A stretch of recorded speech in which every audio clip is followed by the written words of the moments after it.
അകത്ത് പറയാം.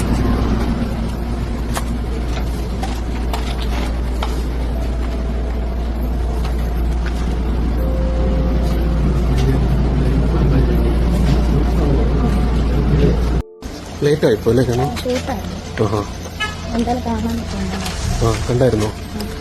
ലാലേട്ടനൊക്കെ ഇപ്പൊ കുറച്ചുമ്പോ പോയിട്ടാണ് തിരുവനന്തപുരത്തേക്ക്.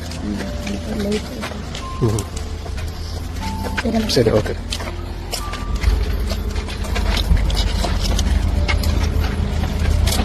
ബൈ.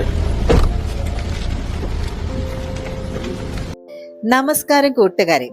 സോഷ്യൽ മീഡിയയിലെ ചില കാര്യങ്ങളൊക്കെ നമ്മൾ കാണുമ്പോൾ ചിലപ്പോൾ തോന്നും ഈ നാട്ടിലെ എല്ലാ കാര്യങ്ങളും തീരുമാനിക്കുന്നത് ഈ കമന്റ് ബോക്സിലെ കുറച്ച് വിദഗ്ധരാണെന്ന്.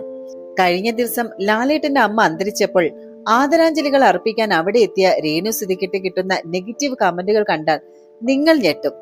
മരണം നടന്നത് ലാലേട്ടന്റെ വീട്ടിലാണെങ്കിലും ടെൻഷൻ മുഴുവനും സോഷ്യൽ മീഡിയയിലെ ചില സൈബർ അമ്മായിമാർക്കും അതുപോലെ അമ്മാവന്മാർക്കുമാണ്. ചിലരുടെയൊക്കെ ചോദ്യങ്ങൾ കേൾക്കണം. ഇവൾക്കൊക്കെ ലാലേട്ടന്റെ വീട്ടിൽ പോകാൻ എന്താണ് യോഗ്യത എന്നുള്ളത്.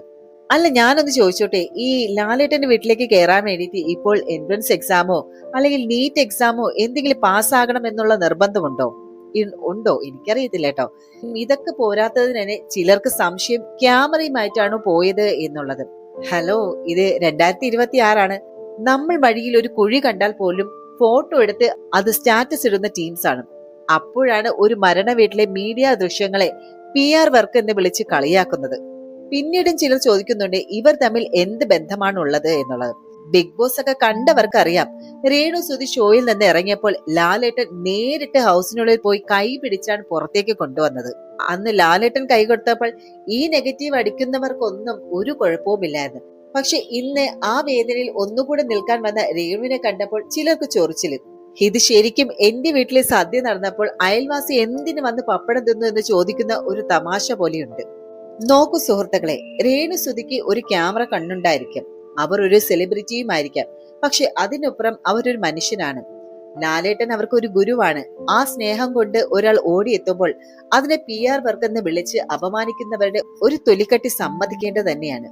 രേണു ലാലേട്ടന്റെ വീട്ടിൽ പോയത് ഇത്രയും പണി കിട്ടുമെന്ന് കരുതി കാണില്ല. എന്നാൽ ഇനി ആരെങ്കിലും മരിച്ചാൽ അവിടെ പോകാൻ റേഷൻ കാർഡും ആധാർ കാർഡും അഡ്രസ് പ്രൂഫും ഒക്കെ കരുതി വെക്കേണ്ടി വരുമോ എന്തോ. അതുകൊണ്ട് തന്നെ ഒരു വാക്ക് പറയട്ടെ, മറ്റുള്ളവരുടെ വേദനയിൽ നിന്ന് കൂടെ നിൽക്കാൻ പറ്റിയില്ലെങ്കിൽ അവരെ ഉപദ്രവിക്കാതിരിക്കാൻ നോക്കിക്കൂടെ? രേണുസുധി തന്റെ കടമ നിർവഹിച്ചു. അവരെ അനുകൂലിക്കുന്നവർ പറഞ്ഞതുപോലെ തന്നെ മരണത്തിന് വലിപ്പ ചെറുപ്പമൊന്നുമില്ല. രേണുസുധി ഒരുപാട് അബദ്ധ കാര്യങ്ങൾ ചെയ്തിട്ടുണ്ട്, ഞാൻ പലപ്പോഴും വിമർശിക്കാറുമുണ്ട്. പക്ഷെ ഈ ഒരു കാര്യത്തിൽ രേണുസുധിയെ വിമർശിക്കുന്നത് ശരിയല്ല. കാരണം നമ്മൾ തെറ്റ് കണ്ടാൽ തെറ്റ് പറയണം, ശരിയാണെങ്കിൽ അത് ശരി തന്നെയാണ്. ഇപ്പോൾ ലാലേട്ടന്റെ അമ്മ മരണപ്പെട്ട ഈ ഒരു അവസ്ഥയിൽ രേണു സുധി കാണാൻ പോയി എന്ന് പറയുന്ന അതിൽ വലിയൊരു തെറ്റൊന്നും കാണുന്നില്ല. കാരണം മരണം സംഭവിക്കുന്നത് ആർക്കും ആകാം, അവിടെ ആർക്കും വേണോ പോകാം, അവിടെ വലിപ്പ ചെറുപ്പം ഒന്നുമില്ല.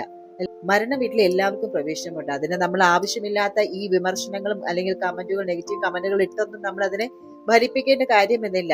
പക്ഷെ തെറ്റ് കണ്ടാൽ നമ്മൾ തീർച്ചയായിട്ടും അത് വിമർശിക്കുക തന്നെ ചെയ്യും. കാരണം അതങ്ങനെയാണ്. രേണുസുധന്റെ പല പ്രവൃത്തികളും നമ്മൾ കണ്ടിട്ടുള്ളതാണ്. പലപ്പോഴും അവർ വിവാദ നായികയായിട്ട് മാറിയതുമാണ്.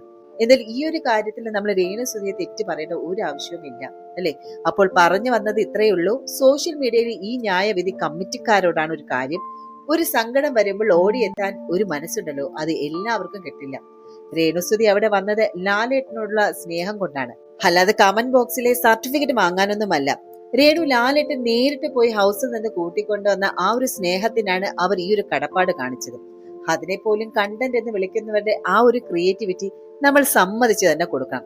മരണ വീട്ടിലും വലിപ്പ ചെറുപ്പവും നോക്കി ആളെ കയറ്റണം എന്ന് പറയുന്നവരുടെ ഒന്നേ പറയാനുള്ളൂ, മരണം ആർക്കും എപ്പോഴും സംഭവിക്കാം. അവിടെ ആത്മാർത്ഥമായിട്ട് ഒരാൾ കൂടെ ഉണ്ടാകുക എന്നതാണ് ഏറ്റവും വലിയ കാര്യം എന്ന് പറയുന്നത്. അതുകൊണ്ട് ഈ വിഷയത്തിൽ നിങ്ങളുടെ അഭിപ്രായം എന്താണ്? രേണുസുധി ചെയ്തത് പ്രഹസനമാണോ അതോ ലാലേട്ടനോടുള്ള ശുദ്ധമായിട്ടുള്ള സ്നേഹമാണോ? നിങ്ങളുടെ ആ ഒരു അമൂല്യമായിട്ടുള്ള അഭിപ്രായങ്ങൾ താഴെ കമന്റ് ബോക്സിൽ ഒന്ന് കുത്തിക്കുറിക്കൂ. ആരും തമ്മിലൊന്ന് തല്ലണ്ട, എല്ലാവരും മനുഷ്യരല്ലേ. ഈ വീഡിയോ ഇഷ്ടപ്പെട്ട ലൈക്ക് ചെയ്യാനും ഷെയർ ചെയ്യാനും മറക്കരുത്. എന്തായാലും ഇതുപോലെയുള്ള ചൂടുള്ള വാർത്തകളും വിശേഷങ്ങളുമായിട്ട് ഞാൻ വീണ്ടും വരും. അതുവരെ എല്ലാവർക്കും നന്ദി, നമസ്കാരം.